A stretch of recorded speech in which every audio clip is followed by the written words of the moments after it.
Welcome, ladies and gentlemen, to Let's Talk About It. A podcast is a platform for real talk, real people, real topics, real conversations. People following me on YouTube and watching me on YouTube, hit that notification button because when this episode drops out or any other episodes in the past, you will get that notification automatically. And don't forget to give this a like. The more likes we have, the pushes the content out further. If you're following me on Apple, Spotify, iHeartRadio, thank you so much. Continue the downloads. I need all the downloads I can. It pushes me into a different algorithm. Ladies and gentlemen, today I've been waiting for this conversation for a little bit. I had my second guest from the UK, United Kingdom, on today. Now I'm gonna tell you a little bit about her. She's an artist, and she's an HCPC Registered Art Psychotherapist in the UK, working with individuals and families in training families in a trauma-informed way. And I've been waiting for this conversation because she uses a lot of creativity and arts in this. I love creativity. I love that so much. So, ladies and gentlemen, all the way from the UK, Lesley Andrews, how are you doing today? Thank you so much. Yeah, it's great to be here, and really good today. We're at that time of year where it feels like you don't know what to wear because it's getting cool, but then it's still sunny. So it's been nice to go for a walk and then sort of unwind a little bit before coming on to talk with you. I love it. Now here in the States, it's 11:09 here. So what time is it over there in the UK? Yeah, sort of just after 4. Oh my gosh, man, it's unbelievable. Ladies and gentlemen, creativity. I said on my podcast many, many times, I love to be creative, but we're going to get into another form of creativity which deals with mental health. And that's a big thing in this world, especially in the States. And it's Lesley, I mentioned that now you're an artist in the HCPC. Now, I looked up, there's two different meanings for it. There's one for in the UK and one here in the United States. The one here in the United States is a healthcare common procedure coding system, standardized, I guess I'm pronouncing it right, system of codes for medical items and services. But your meaning over there is different. So what's your meaning over there? Yeah. So the HCPC stands for Healthcare Professionals Council.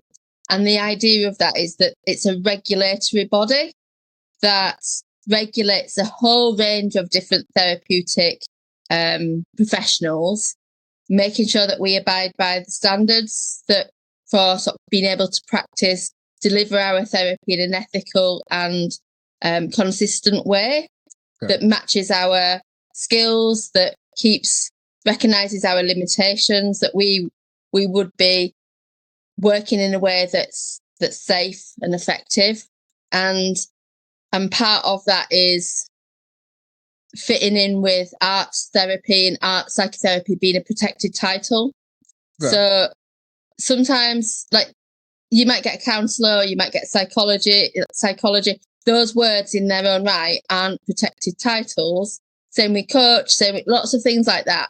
They're not protected titles in their own right, but then a clinical psychologist would be a protected title.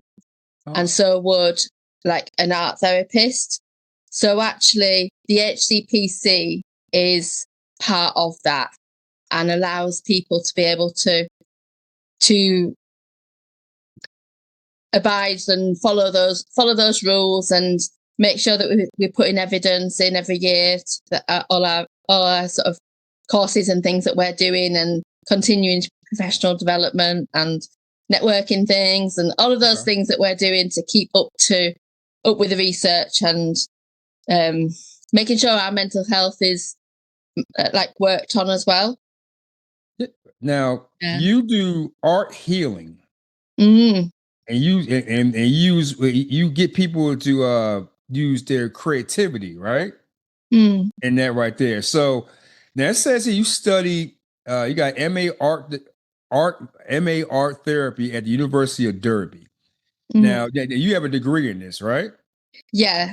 Okay. So before we get to that, what made you get into this field in the first place?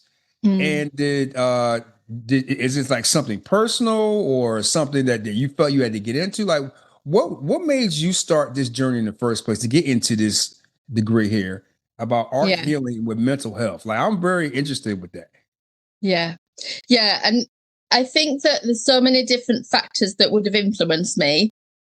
But I suppose the most straightforward, clearer route that I can explain is that I've just always loved art. Art's always been part of me, part of my life. And even as a child, I would be creating art to maybe express my emotions and to regulate my emotions. And like at the time, I probably didn't realize, but I was using a lot of those skills, a lot of those self-regulation skills when like I was experiencing sort of parental divorce, like separation, and being a child and not really understanding it. So actually, I would always be the one of my siblings who needed to be making something, needing to be doing something. My brother and sister would be happy to watch telly or play with whatever toys they've got. And I'd be like, I'd watch something on telly and there'd be a demonstration of an art activity and I'd need to be doing that. So I'd always be busy doing something. And that was, when I've reflected back on it as an adult, that was me needing to, like, finding something to feel safe and finding a way to regulate my emotions when there was uncertainty in my life at the time. It's like, my childhood was pretty decent, really, but I think sometimes there would have been things that my nervous system would have been a bit thrown by. So I needed to find that thing and find that passion. And I suppose that's always been the case. I've always been into art, making art, painting, drawing, doing clay work, doing textile. My degree was textiles. And that's when I lived in Scotland, moved up to Scotland to do, like, doing textiles. And it's art-based textiles. So rather than making like fashion items or like printing that might go on a wallpaper or something like that, it was much more of a fine art kind of artist approach. And following that, I became a teacher. So I was an art teacher for 11 years. Wow. And the majority of the time I enjoyed it. It's like I really loved sharing the sort of like art ideas and helping students, different ages would have different needs and different abilities, and helping them to be able to work with that. But then there were some things that were going on for me. Some things with my health, but also like when I was teaching, rather than having a focus purely on the lessons, I started to do coordinating PSHE, which is like personal, social and health education, and probably got things like that in the US. But because of that, my focus was very much about the social and emotional aspects of learning. And so actually it made sense for me to make that shift, because it made total sense to make that shift. I'd often be suggesting art therapy to students who were studying art and psychology, and it didn't click that it was possible for me until maybe I just said it so many times that I just it was like suddenly like there's a light bulb moment.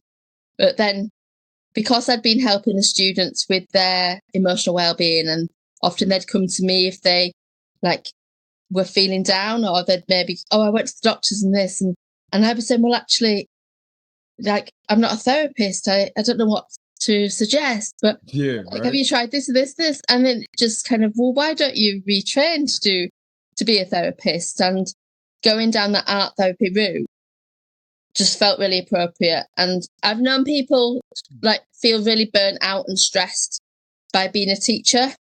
And I can totally understand that. And in some ways there was a bit of burnout. In some ways there was.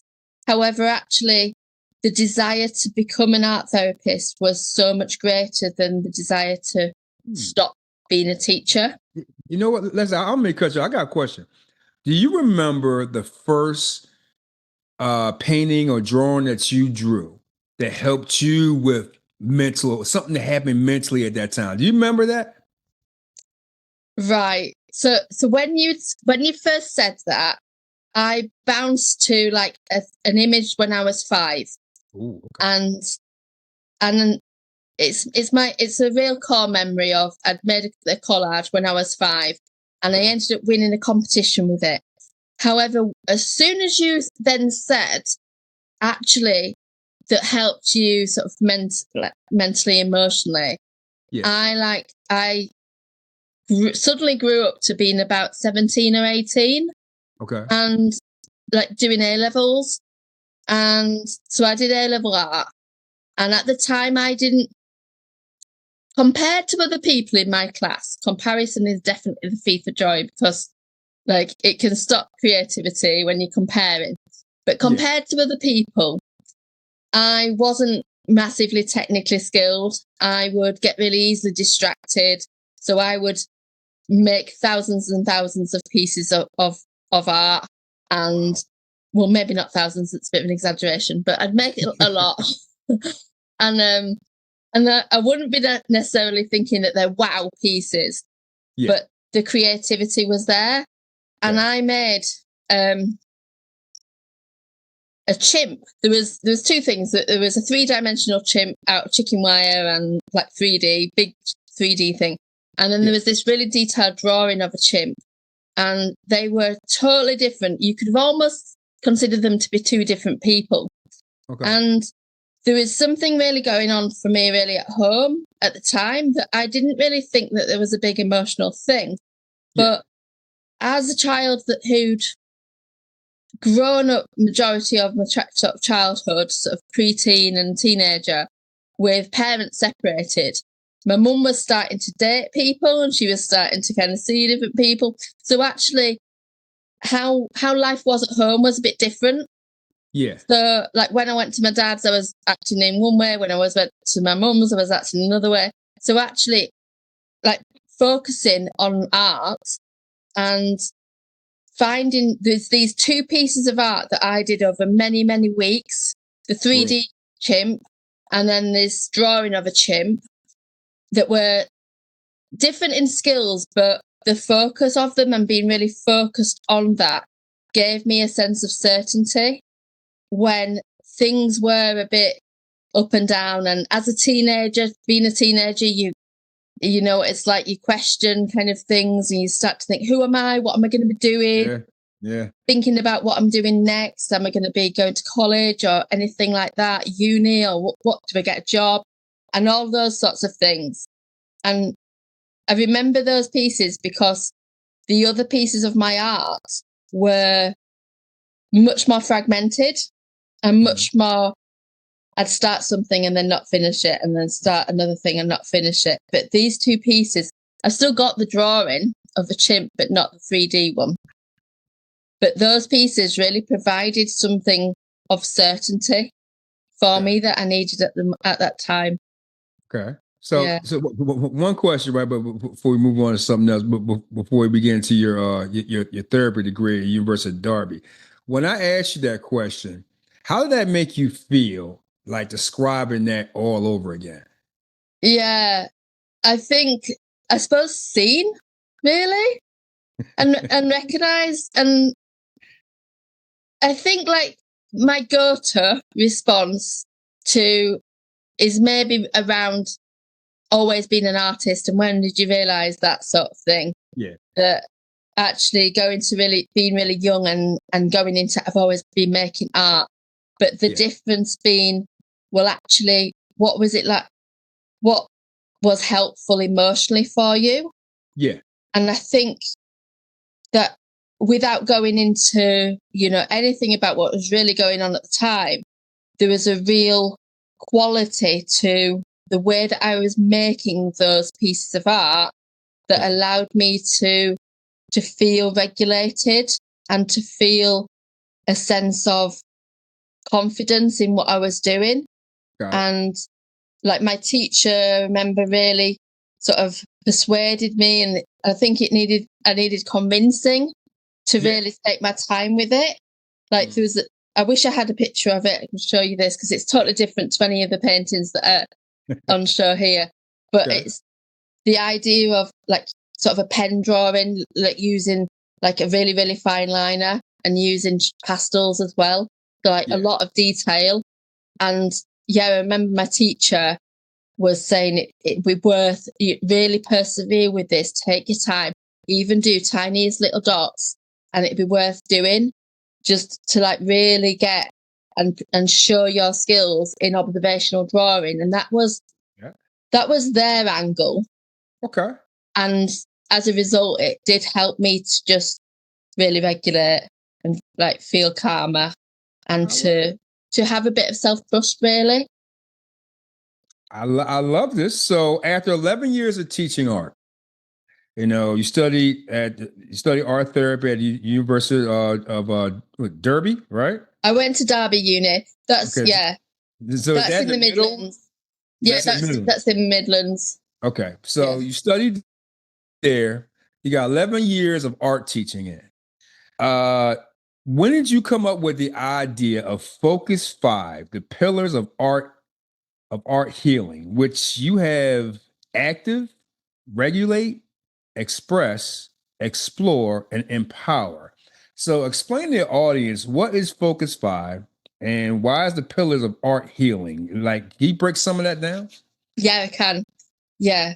So when I was studying art therapy I went to Derby Uni, and I suppose like there's so many different theories and so many different psychological theories, and there's influence from attachment, there's influence from like so many sort of psychology and psychotherapy, psychoanalysis, so many different things that come into the study of art therapy. Okay. And I was actually quite overwhelmed by all the theory, all the technical language, all the theory. But then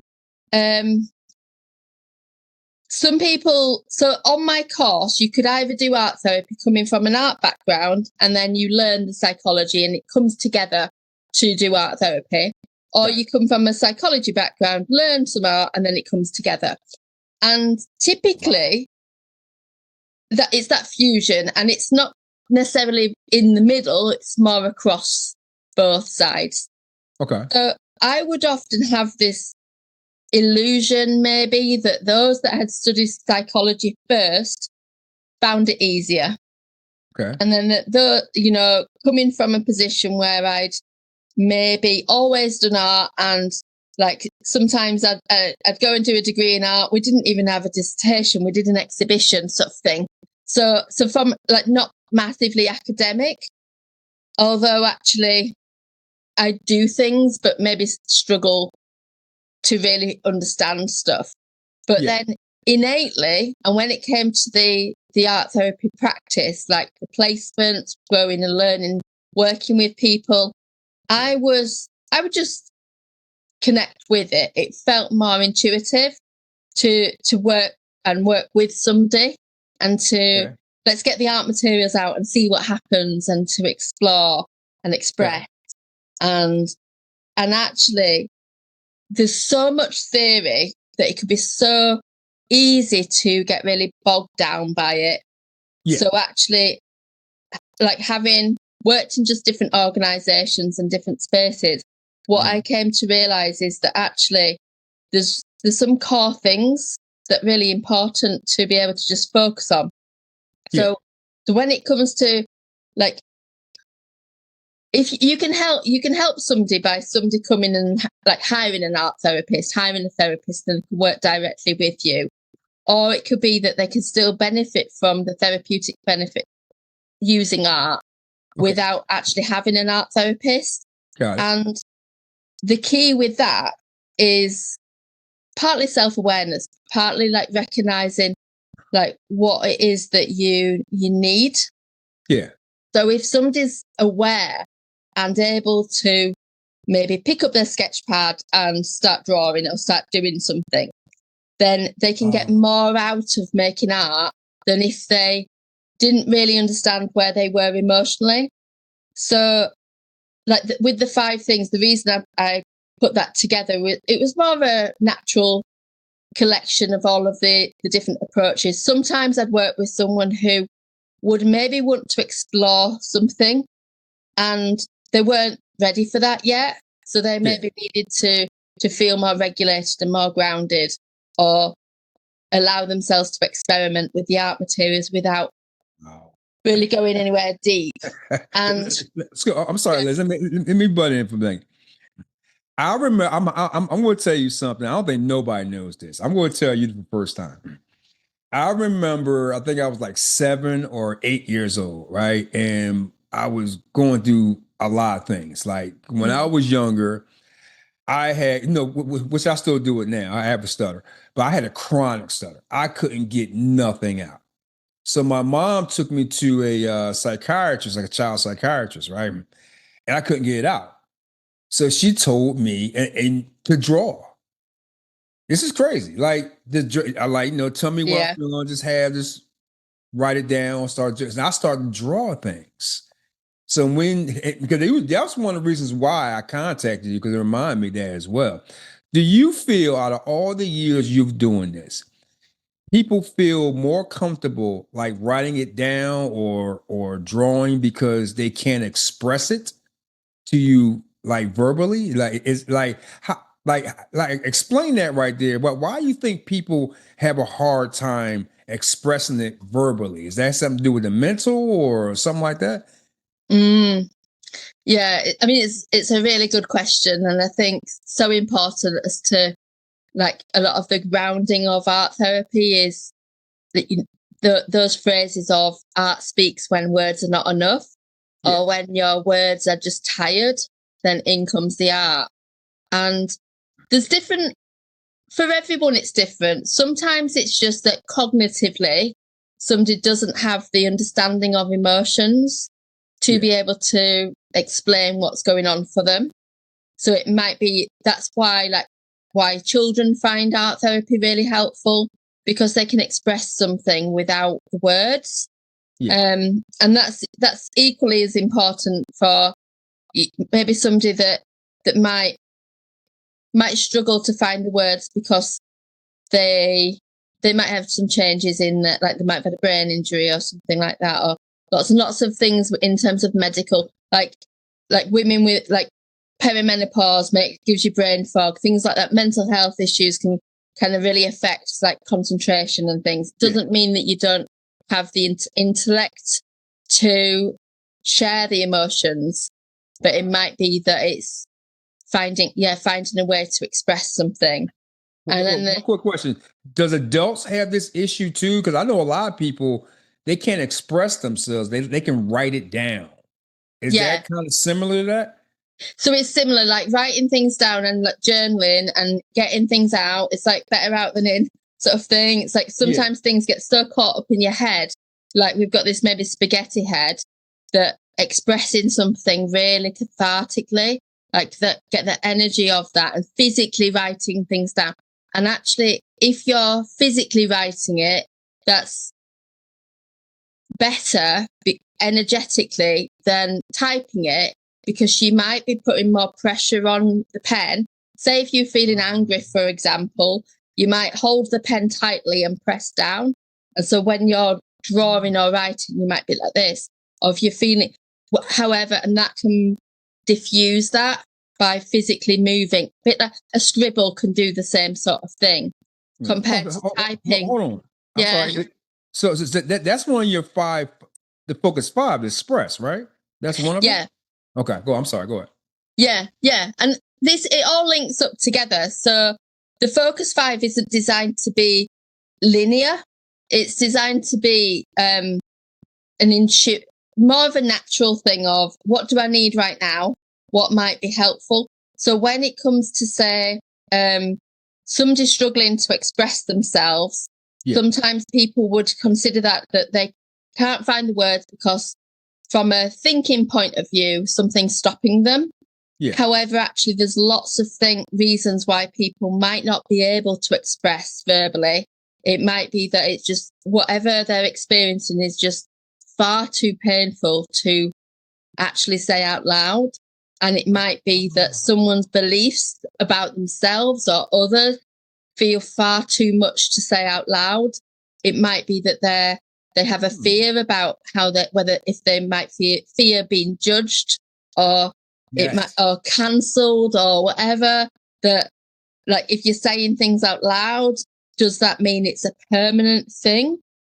Whereas there's something about art that's really transformational, that you can express something and then actually, as you're expressing that, your thought might change, the physical sensations might change, and actually starting off feeling tense and tight and stressed, the actual image might appear to hold on to some of that. Yeah. And then, I'm feeling more relaxed now. Maybe that comes through into the art as well.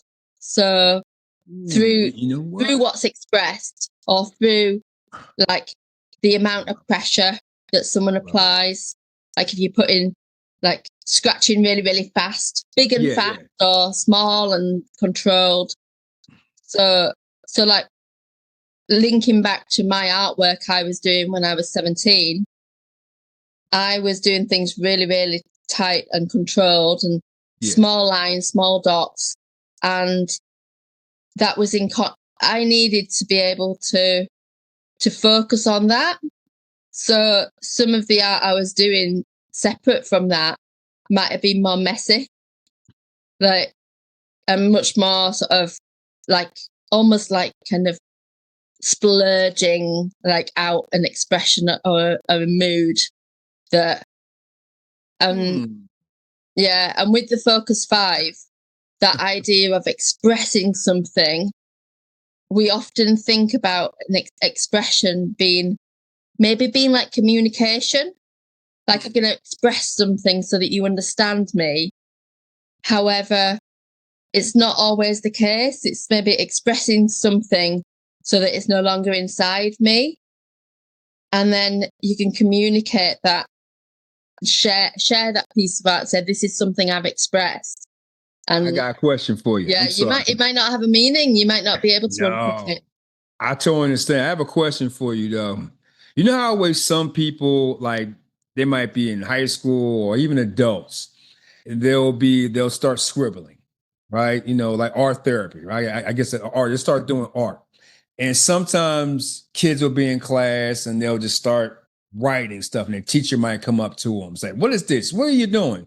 And a lot of people feel ashamed for that. Like, do you come across people that feel ashamed of even dueling, or that's the best way to do it? Like, because a lot of people put people down for expressing themselves in a drawing or art or form like that. Have you experienced that with people that you talk to? Yeah.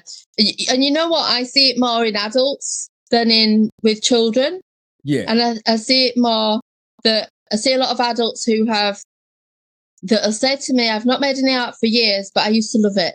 I used to just love painting and drawing and collage and just different materials. But then I haven't done it for maybe 20 years or something. Why? And yeah, they might say that they're just not a creative person. Sometimes they'll say that. Or they might say, well, I just lost confidence in it. And some of that stems from conversations like being told off for doodling when they're maybe in a history lesson. Doodling. Yeah. I used to draw Ren and Stimpy characters in my history book. So I don't know if you remember Ren and Stimpy, but I always did that. Yes. Like I can't ever remember my teacher telling me off for doing that. Yeah. And that's something that really helped me.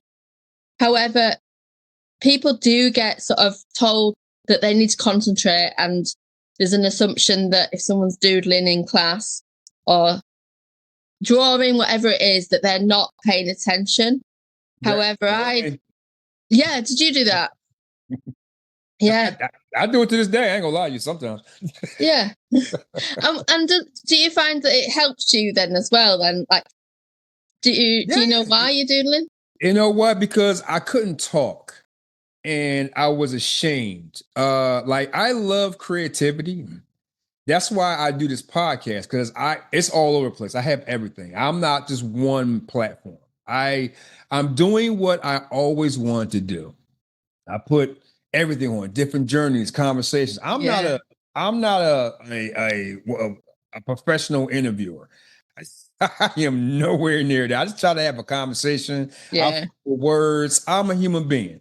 Like when you're talking to somebody new, sometimes they fumble their words, sometimes they get deep or whatever. But I do what I want to do, and I love to be creative with my podcast and my life. And I held myself back from that. And I remember even as an adult, I would like doodle stuff down, but I would hide it. Like somebody won't say nothing to me or make me feel bad, or it will bring down my confidence. So that's why I want to talk to you about this art healing. Now, with your focus 5, I know this leads us into 5 parts creative healing kickstart course that you do. Ladies and gentlemen, this will be in the descriptions below. She has a fabulous course. This is creatively supports emotional well-being and healing. Say Focus 5 strategy enables you to check in with yourself and set intention for your art making, for art making. Yeah. Now you have some really good things here: tools and techniques, guided art activity, overcoming blocks, reflection and steps. But I want you to talk about like a little bit of all 5 here and break it down to the audience, which that can help them. Like break that down for us. Yeah. I suppose in essence, I speak to a lot of people who might not be in a place where they need to or want to or are ready to access art therapy as a level of support for their mental health, for their well-being, for their self-care. And actually, that doesn't mean that they can't use art therapeutically. So this is partly why the Focus 5 exists, to offer that, to showcase that, to say, if you can focus on one of these 5s at a time, you might be more than one at a time, but if you can think, well, what do I need right now? Then actually that can help you to understand the benefits of that art making or understand maybe the subtleties of it. And that's the first part of the course. It really feeds into that, talks more in depth about that, like why it might be helpful to actually understand that. Like why might colouring be useful one day and something really controlled one day, and then actually another day that stresses me out? Because there's a real importance that when I think about emotional regulation and when I think about the nervous system, sometimes people think that the aim is to be calm. And actually, like, I think being activated and agitated and up here, and people might think about and understand the words fight or flight, where they're maybe feeling angry or feeling really stressed, and then feel that it's about calming down. And yes, all very well that there is something with that. However, more often than not, people that are struggling with the mental health, maybe like feeling depressed or feeling like withdrawn or feeling really, maybe that they're grieving or feeling really flat, rather that they could on the surface appear to be calm. However, it's more of a numbness or more a freeze response. So rather than making art to calm down, which might make them more frozen, then make art to allow yourself to be in flow. Yeah. So I'm moving my hands around like both backwards and forwards. It's a bit like driving. Like there's an exercise that is a really important art therapy exercise where you're using maybe a crayon or a pen in each hand and then drawing with that. And that can be used, like in the course, I talk about different techniques that you can use. And that's an example of one of them, because that can be done in a really controlled, calm way to help you calm down. And it can be like you can make big sweeping movements to maybe energize and activate. where you're at with that. So, yeah. You know what? I got an interesting question for you. I don't think nobody's probably ever asked you this question. I'm hoping I'm be the first person to ask you this. When you got your degree, when you went through the arts healing program at Derby, right? Derby, or am I pronouncing it right? Derby? Yeah, it's an art therapy masters at Derby University. Derby, I'm sorry. At Derby University. Derby, I think, yeah. Okay. When you went through this, you got your degree. When you finally got your degree, like I assume like you guys walk across stage and stuff like that? Sorry, what's that? Did you guys do like a graduation ceremony or something like that? Yes. Okay. So when you was walking across the stage or at your ceremony, like how was that for you when you received that? Yeah, you're right. You know, nobody has asked me that before. Yeah. I feel, proud. And I think the difference, the reason for that is that it takes a lot of work doing the art therapy studying, and it can be really misunderstood of how much investment it takes. So anyone that's studied art therapy that is an art therapist will understand that it's not just about learning the theory. You do loads of inner work. You really reflect on yourself and your own relationships, your own attachment styles. You do your own personal therapy throughout the course, and we do group therapy as well, a group experiential thing, which is like challenging in itself because there's lots of complex dynamics that surface when you put a bunch of 10 art therapy students together. You can imagine. So actually working with those and having done all the placements and being a career change as well. Okay. Felt different. So I didn't actually do the graduation ceremony for my degree, for my undergraduate degree. And I can't remember why. But then I did my teaching one, but this one felt different because it felt more like I'd found where I needed to be. There was something about like really finding where I needed to be and having really achieved that. And that comes from not like all the other trainings and courses that I'd completed and studied were more about the work, but not about me. And there's a real big difference with that. So, and I think this is why sometimes art therapists find it frustrating when they're maybe having to really fight for, like, explain the protected title and explain, like, the qualifications that they're being through. So in America, each state is different in terms of the training. Like, there's different requirements and different things. So, and you'd be able to provide clinical work in your state. And there's loads of different things, supervision hours and all of those things to do that I wouldn't be able to go over to America and provide art therapy over for you. Yeah. So, because it's so well regulated and people do an exam and things like that. So anyone listening that is maybe thinking about going to an art therapist, then just recognise that actually it's not just learning the theory. We're doing it for ourselves as well. So I think that's the key really as to why stepping on the stage, doing your graduation ceremony, having done that makes a big difference.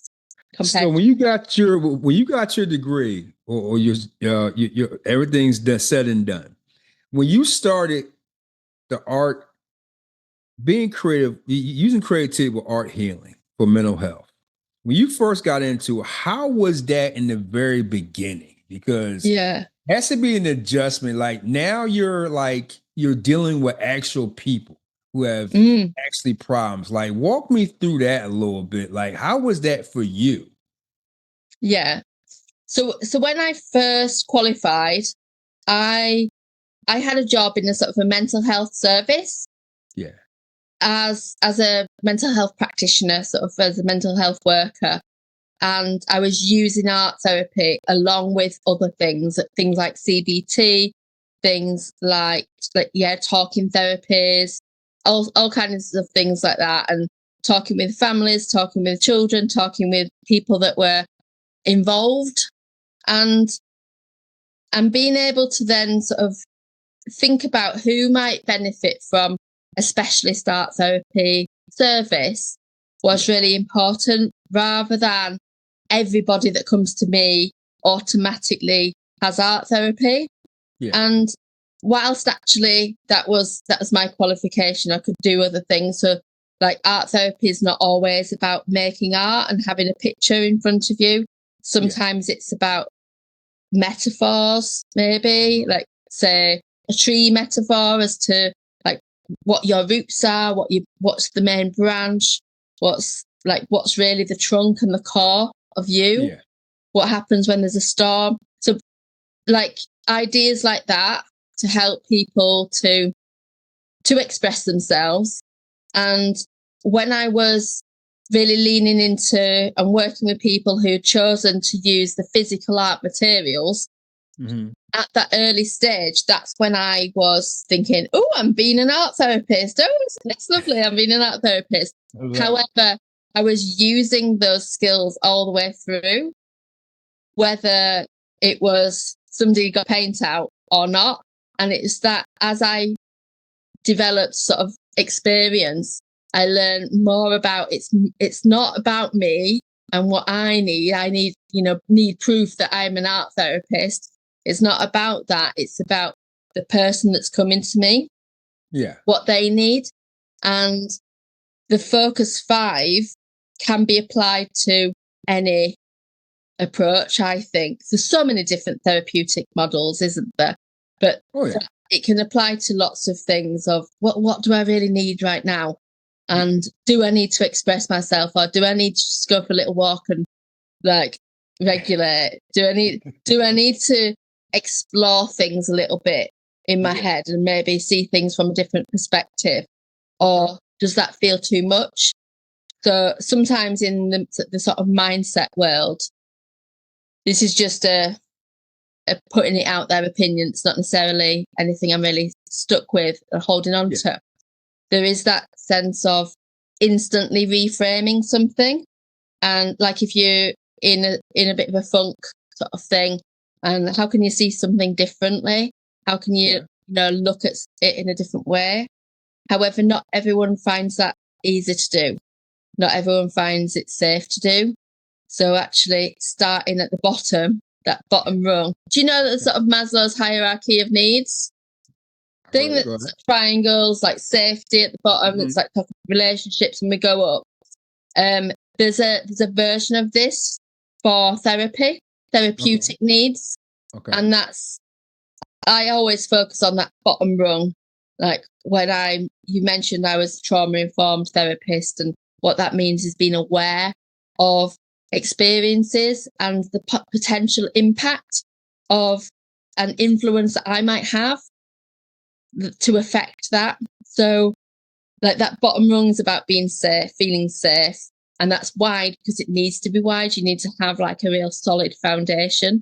Feel that you can go in the room and you know what things are like. Provide some certainty. And then the very top of that rung is that mourning losses and exploring traumas. So in this space in between, there's all things about building trust, building relationships, developing confidence, self-expression is in that section as well. So being able, like, just ask a question like, what's your favorite color? Sometimes people can really struggle with that. Yeah. And it's sometimes. And it might be that you don't know because you like every color. Lesley, I can tell you actually set me up to the last part of this, but we're going to wind this down. Yeah. I'm a stats guy. And tell me if the Focus 5 is going to go with these stats, dispute these facts, how way you feel about these stats. Okay. Because I'm kind of shocked by this. I did not know this about the UK. Mm. It says about 1 in 4 adults in the UK will experience mental health problems each year. Is this true, Mm. in your opinion? Well, yeah, I'd say probably more. But I think like the way that something's defined as a mental health problem fuels the problem. So like that stigma of talking about a challenge and emotional impact to a situation, like an abusive situation or a challenging life situation, often gets labelled as having a mental health problem, whereas actually it's a natural, very suitable, appropriate response to the situation. So, Okay. like, it's a bit like some of the things that might happen. Like, I'd always ask, is that question of what's happened to you rather than what's wrong with you. So Right. sometimes people get labelled and they get this diagnosis of a mental health challenge Right. and the emotional impact of what's happened in their life may absolutely be totally valid because it feels like an appropriate response. But yeah. Leslie, I can tell you, this next one is kind of weird because, first of all, I want to go back to the beginning when I said they said UK was the most stressed country in the world. I always thought the UK people in England were calm and happy all the time. What I see on social media and TV, that's what I always thought. But I'm gonna tell you this one right here. Tell me this is true. This is in the UK, women are more likely than men to experience common mental health problems. Now, here in the States, men are higher than women, but they're saying UK, women are higher than men in the UK. What's going on? I think similar to my last answer. I think it's a lot of this is about who's prepared to say I'm struggling, who's prepared to who gets the diagnosis of a mental health challenge. And women often get pathologized for something. They often get that label. Like, yeah, there's loads of things sort of in psychology historically where, like, hysteria, for instance, somebody would have been hospitalized, like, and essentially, like, they'd be called like they're being hysterical, and actually that's somebody that's reacting to trauma, reacting to their experiences. Maybe like something may have happened in their life and they're reacting appropriately to that. So there's loads, like, I feel like it needs to unpick these things. It needs like quite a long time, I think, really. But I think, do you deal with more women over there? So in my practice, I can see like men and women. I talk the way that I talk about sort of mental health and tends to come like think about women because I am a woman, and you know I can make sense of some of those things, especially when it comes to things like hormones and perimenopause and the impact like that. But in terms of stats, I think that nowadays there's more and more awareness of men's mental health. And I know a few people that run podcasts along this sort of line as well that that are being able to say, look, men, it's okay to say that you're not okay, and it's okay to sort of call it what it is. But then I think, it can be really tricky. It's tough. It's tough for men. I can tell you, for me, I am at a point in my life. It's hard for me to be vulnerable. It's hard for a man to be vulnerable. I don't care where you're from. Yeah, it's hard for men. Well, I'm just gonna speak for me. I can't speak for every man. It's hard for me to be vulnerable because I was raised by my grandmother, and from 7 years old up to adulthood, she told me something, Lesley, you would probably never believe. The last time I really cried, it was at 7 years old. really. And I guess people would say, like, childhood trauma like reflects you to this day. But she told me a real man does not cry in front of a female. This is from 7.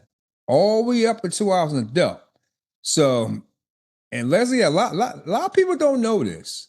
I have never cried or shed a tear in front of any female, because if I do, I'm afraid I'm gonna seem like I'm less of a man in their eyes. Now I shouldn't be. I'm older now. I understand that. But if you're going through that and been heard that from a young age all the way to adulthood, it's not like a light switch where you can just turn it off. That's embedded in me. So I can't turn it off. Like, no woman will ever see me cry. That's a shame. But I mean, I don't know if you've had cases near there or something like that, but that's what I go through. Yeah. I speak to a lot of people who say, men and women, who say, I just can't express my emotions. I just don't understand them. I've been told when I was little not to cry. Yeah. Like, a lot of women get the same as well, but I think men probably more so. And I think at the bottom line of it is that subconscious belief of then the meaning that our subconscious mind gives to that. Like, oh, I'm not to cry because I won't be a man. So therefore that means ... And then it's unpicking what that might meant. And as an adult, you can unpick it and make some sense of it. And you might think, well, that doesn't make sense. Yeah. But then as a child, if you're leaning back into that place of your child and then thinking, actually, it's a survival strategy to I best not cry because I'll be seen as this. And then that might affect how other people respond to me. Yes. Well, and some of that is perhaps why somebody might not go to the doctors about their mental health, or they might call it something else. They might not say that they're feeling this, that, and the other, but they might say something else, and it gets documented in a different way. Oh God, like, because over here, I don't know about over there, like, taking your life, I'm not gonna say the other word, taking their life is the highest point here in the States. Very, very high. I know over there, like, you know, it's high at a younger age over there, from 5 to 35 in England and Wales, which I was kind of shocked by that, because I'm here in the States, so we only see it from our side, and I like to talk to people overseas to get understandings how it is over there, especially with mental health, and especially art therapy. God, I could tell you, we could use that here in the United States. I'm not gonna lie, we probably need it more than you guys over there. But you know, for this last one, tell me this true, because it's reversed here in the States. It's reversed. It says young women aged 16 to 24 are at the highest risk, with 28.2% experiencing mental disorders. Now, here in the States, it's reversed. It's the men. So again, what's going on in that age group with women over there in like the England and Wales? So I can't do any sort of comment on women versus men at that age. Gotcha. But my reflection, if you like, from what you've said, your thoughts, is that we're in 2025. Anyone that's 16, when 5 years ago, what was happening 5 years ago? They would have been 11. They would have just been going to secondary school. They'd have been in that transition point from year 6 to 7, which is the sort of primary school into secondary school for the UK. That would be maybe middle school in the US. And then they would be getting to like year 11 now, doing their exams and leaving. So actually somebody at this point, being age 16, having not really finished their younger years as well as you'd like, and then going into there. And then on the opposite side of that, you've got the 23, did you say? It was like, what was the older age? You said 16 to 24. Yeah, so on the opposite side of that, you've got people that at the time, I'm making the link to COVID, but actually there could be lots of other reasons. Absolutely.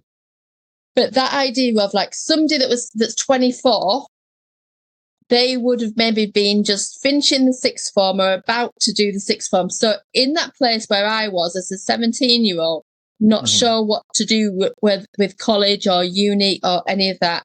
And then COVID hits and then going through it all. So, and I think that I remember at the time, other art therapists would say to me, we've not seen the impact, really, the mental health impact of all this isolation and all of this, disconnect, and encouraging us people to be in conflict with each other through whatever decisions we're having to make. We've not seen the impact of that yet. And I was, we have. I was working in the mental health service at the time. It's like, it's happening now, but we're only going to see more of it. Yeah. So there's definitely that. But there's so many different things. I think social media and the online world. And I think, like you said about, you see people on social media and they look like they've got everything all perfect. And then I'm like, what? That is the worst. I did a thing, what did I say? Everyone around me seems to be manifesting, and man, I am festering. I can feel like that sometimes. Well, you know what? You think, I'm going to ask you this last question. How beneficiary is art therapy at the COVID era? Like, how big was that? Yeah, that had to help out a lot. Huge. So many people were starting to do art. People were picking up paintbrushes that had never done so before. Like, so many people, they were having to stay at home. So, like, what we're doing, what should we do? People were starting to do things like diamond art. They were starting to take up knitting. They might not have seen it as doing something therapeutic, but a lot of people were starting hobbies, and it might have been out of necessity or desperation at first, but then some of them have really carried on with that. And sometimes just trying something new can really help. But yeah, sometimes I know people that hadn't really done any art, and then they got to COVID, and it's like, oh, actually, I might do that. Like, I don't know whether this was the case over in the US, but in Britain, we were really into making banana bread.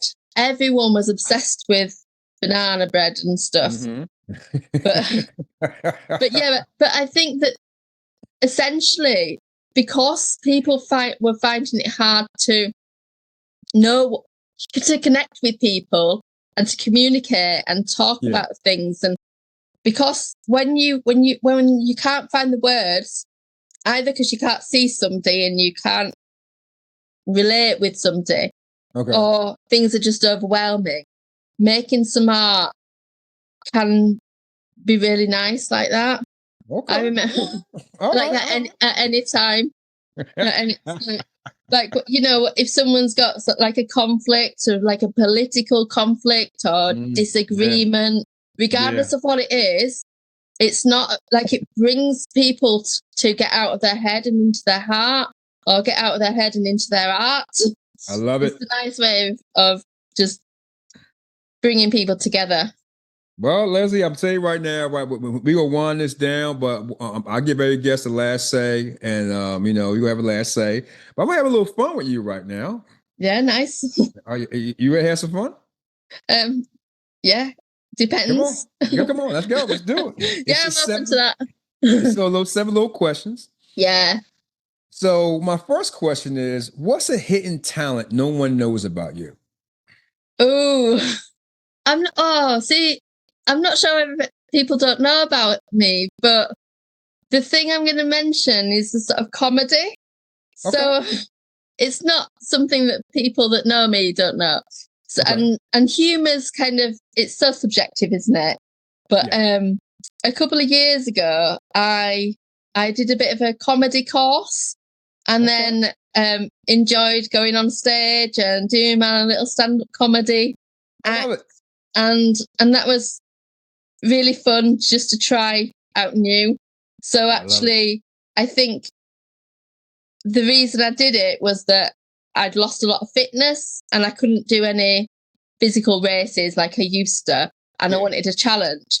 But then what I was finding, and what I sort of find, is that using humour in therapy, using humour to sort of connect with people has, historically and sort of, the old psychology masters would call it sort of a defense mechanism. It's humor, but it's just a really good way of connecting. It's like, I love it. Tell a joke when you're anxious, but it's a really good way of connecting with people. So I love it. I do. What is one thing people misunderstand about you? Okay. I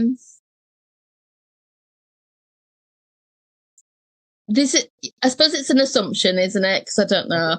But sometimes I think that there's two folds of this. Sometimes I think that people think that things come quite naturally to me, like that I'm more confident than I am. Okay. And then other times I think that, so on the flip side, there's a lot of things that I struggle with. Okay. And that, like, this is maybe more what I'd like people to understand rather than what I think people don't understand. And I'd like people to maybe know that I'm trying, or that I'm kind of doing the best that I can in the situation, sort of thing. So I think because for some things I appear to be pretty confident, I can like talk online, do things like that. That actually, yeah. But then when I'm not doing something, or maybe if I'm procrastinating on something, it's not because I'm not trying. It's not because I'm lazy. It's because maybe my brain's got in a funk or something like that, or maybe just whatever it is. And I think that's the case for a lot of people. Get to the next one here. If past you can see present you now, what would they say? Keep going. Whoa. That's really simple, but I think that past me can see how far I've come, and can see that sometimes like the present me feels like I've maybe not progressed as far as I'd like, whereas the past me can see like more of where I've come and where it's going. So I think because they know where they were at, sort of thing. And maybe something about like I think keep going fits for lots of things, like or get back to the gym, I think they might say. Don't be lazy, rejoin the gym, Lesley. Okay, all right. So my last question for you is, if you can ask your 5-year in the future self one question, what would that question be? Oh my goodness. It's different, isn't it? This is really tricky. I think I'd ask I'd be asking for like some sort of reassurance, which is strange because I look to my past self. My past self is giving me reassurance now. Right. But then I'm seeking reassurance. Yeah, I feel like my brain's got a bit tangled in this one. So, yeah. I love it. Yeah. And maybe, what about if I was to ask myself in 5 years' time, is it worth it? Okay. Yeah. Okay. Yeah. Okay. Well, Lesley, I'm going to give you the last say on this one. If you want to tell something to the audience, especially with your Focus 5, art healing, using your creativity, because it's not just drawing, right? It's art, all type of different ways. If you can give that final message to the audience, I will take us off. Yeah. No, thank you. So, I mean, art and creativity is for everybody, and like you don't need to be perfect and draw like get everything right and have things all neat to express yourself. What's important is that it comes from you, and it comes from something that you're wanting to express and experiment, and just doing like maybe a few minutes of something creative can make a difference. It might even be that doing something that feels out of your comfort zone turns out to be really, really helpful. And just allow yourself to take time to pause as well. And just let whatever unfold. So I love it. I love it. Lesley, thank you so much, for coming on the show today. I appreciate you. I know it's I think it's 6 over there, 6:18. Yes. 5:00. Yeah. So it's like 12 something over here. Thank you so much for coming on today. Ladies and gentlemen, this is another episode of Let's Talk About with Lou J. We will see you next week. Peace.